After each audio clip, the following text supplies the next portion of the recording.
I feel like there's a special category when you're going through divorce after the first year is up to work on what's your vision of your life now. And if you're a mom and you have kids, moms represent the emotional center of a family.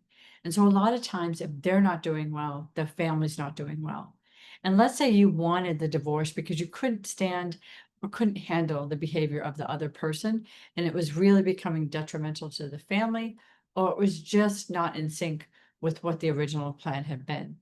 So if you chose it, and if you didn't, and if you were surprised by it, once you shake off the first year and make some of those hard decisions about how you're going to restructure your family, there's actually doing the work of restructuring your family.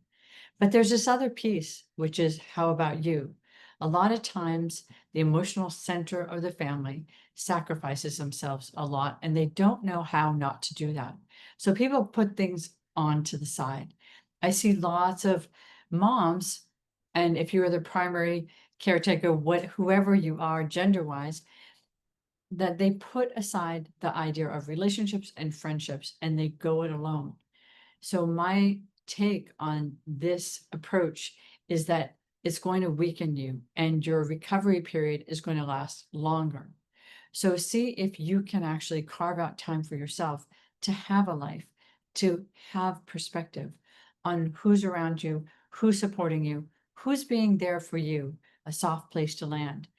It might be a while before you get into a relationship. You might already be in a relationship, but that's also important to have boundaries around because there's healing for your family to do and there's visioning for you to do about how you want your family to proceed forward because going forward is the only option.